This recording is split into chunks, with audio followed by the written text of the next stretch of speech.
The diagnosis was a quiet thud in a life already defined by silence. Ovarian cancer, stage 3. My doctor used words like aggressive and palliative care. My husband, Gerald, sat beside me in the sterile office, his face a familiar, unreadable mask. He gave my hand a single, perfunctory squeeze. "We'll manage, Helen," he said, his voice as dry as old leaves. It was the same tone he used to discuss property taxes. That was the thing about 43 years of marriage to Gerald. Everything was to be managed. Joy was to be managed, lest it lead to extravagance. Grief was to be managed, lest it become a spectacle. And now, my dying was to be managed. We returned to our large, spotless house, a house that had always felt more like a museum than a home. It was filled with expensive, uncomfortable furniture Gerald had chosen, art that was meant to impress, and a silence so profound you could hear the dust settling. Our son, Mark, lived in Seattle, his own life a frantic, happy chaos of children and startup dreams. I had not told him yet. I was practicing how to say the words without my voice breaking. Gerald thought it best to wait until we had a clearer picture. A week after the diagnosis, while Gerald was at his club, I did something I had not done in decades. I went into his study. It was his sanctum, a place of leather and mahogany, off limits to me unless I was dusting. I wasn't sure what I was looking for. Perhaps some evidence of the man I'd married, the one whose smile had once reached his eyes before ambition, and the relentless pursuit of respectability had hardened him. The desk was locked, of course, but I knew where he kept the key. He was a creature of habit, and it was still taped to the underside of the same drawer he'd used in 1985. The lock gave with a soft click, a sound of betrayal that echoed in the quiet room. Inside, I found the usual things: financial statements, stock portfolios, insurance policies. I was about to close it, feeling foolish and guilty, when my fingers brushed against the back of the bottom drawer. There was a false panel, a thin piece of wood that slid aside with a little pressure. Behind it was a single sealed manila envelope. It was old, the paper brittle at the edges. Written on the front, in my mother-in-law's elegant looping script, was a name that stopped my heart. For Helen, to be opened upon my passing, Eleanor. Gerald's mother. She had died 15 years ago. My hands began to shake. Why would Eleanor leave something for me in Gerald's secret drawer? Why had he never given it to me? I tore the envelope open. Inside was a smaller, linen envelope and a folded letter. The linen envelope was heavy. I turned it over, and a key fell into my palm, a tarnished, old-fashioned skeleton key, and a bank book for a savings account at a local branch I'd never heard of. With trembling fingers, I opened the bank book. The first entry was dated 42 years ago. The initial deposit was $5,000. And then, every month for 42 years, a deposit had been made. $200, $400, sometimes $1,000. The balance, as of the last statement, was $1,847,320.16. A wave of dizziness washed over me. Nearly $2 million. I dropped into Gerald's leather chair, the breath knocked out of me. I fumbled for the letter. It was from Eleanor. My dearest Helen, if you are reading this, then I am gone, and you have found the small nest egg I built for you. I have asked Gerald to give this to you, but I fear his pride may prevent him. He has never understood why I did this. You see, my dear, I recognized myself in you. I too married a man who saw a wife as an accessory to his success. I was expected to be decorative, compliant, and quiet. I watched you, a young woman full of light and ideas, slowly have your spirit folded and put away in a drawer, just as I did. The day you showed me your paintings, the ones you hid in the spare room, I knew I had to do something.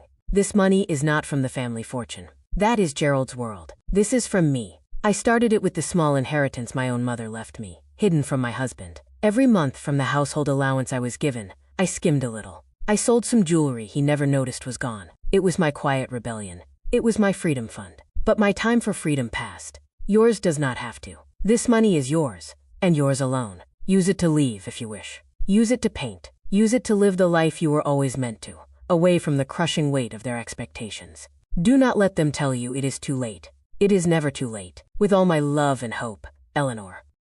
I sat there for a long time, the letter pressed to my chest, tears streaming silently down my face. They were not tears of sadness, but of a profound, shattering recognition. For 43 years I had felt alone, but I had had an ally. A silent guardian who had seen the slow erosion of my soul and had, month by month, dollar by dollar, been building me a bridge to the other side. And my husband had known. He had found this, and he had hidden it from me. He had locked away my escape route, my mother-in-law's final, desperate act of love. The front door opened. "Helen? I'm home." Gerald's voice, crisp and assured, echoed in the hall. I quickly wiped my tears, stuffed the letter and the bankbook into the pocket of my cardigan, and slid the panel back into place.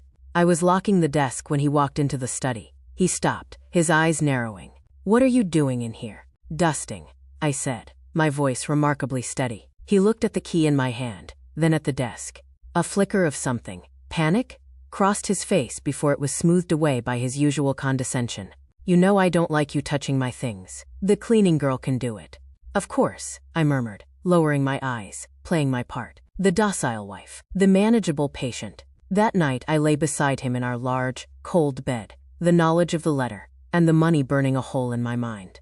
I thought of the paintings, now stored in Mark's old childhood trunk in the attic.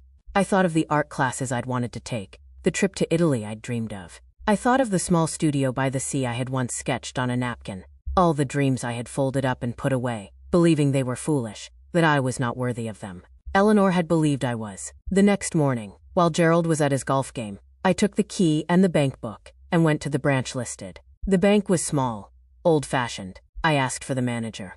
An elderly man with kind eyes greeted me. "I'd like to access this account," I said, sliding the bank book and the key across the counter. He looked at the book, then at me, his eyes widening slightly. "Mrs. Price, we wondered if you would ever come. Mrs. Eleanor spoke of you often. She set this up as a private client account decades ago. The key is for a safety deposit box." He led me into the vault. The box was long and narrow. The key turned smoothly. Inside, there were no stacks of cash. Instead, there were more bank books, tracking the growth of the savings into various investments.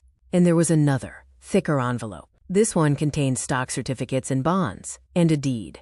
I unfolded the deed. It was for a property. A cottage, in a small coastal town in Maine. The purchase date was 20 years ago. It was in my name, Helen Price. I had to lean against the cold metal of the vault to stay upright. She hadn't just left me money. She had left me a home, a life. I spent the afternoon in a quiet cafe, spreading the documents out before me. The total value was closer to $3 million. It was more money than I could comprehend. It wasn't just a nest egg. It was a fortress. When Gerald returned home, I was waiting for him in the living room, Eleanor's letter in my lap. "We need to talk," I said. He sighed, as if I were a tedious chore. "Can it wait, Helen? I'm tired." "No," I said. "It cannot." I held up the letter. The color drained from his face. He recognized the stationery. "Where did you get that?" he whispered. "Where you hid it. In your desk." He recovered quickly, his face hardening into a mask of righteous anger. "That was private. My mother was unwell at the end. She didn't know what she was doing. That money is part of the family estate. It belongs to me." "It belongs to me, Gerald," I said, my voice quiet but ironclad. "She left it for me. You had no right to keep it from me." "And what would you have done with it, Helen?" he sneered, a lifetime of dismissal in his tone. "Bought more art supplies? Wasted it on some foolish trip? You have no head for money. I was protecting you, protecting our assets. You were protecting your control," I said, standing up. "You were protecting your image of the perfect, manageable wife. You watched me shrink myself to fit the space you allowed me, and you took the key to my cage and locked it away in a drawer." He stared at me, truly seeing me for the first time in decades. The quiet, compliant Helen was gone. In her place was a woman with nothing left to lose.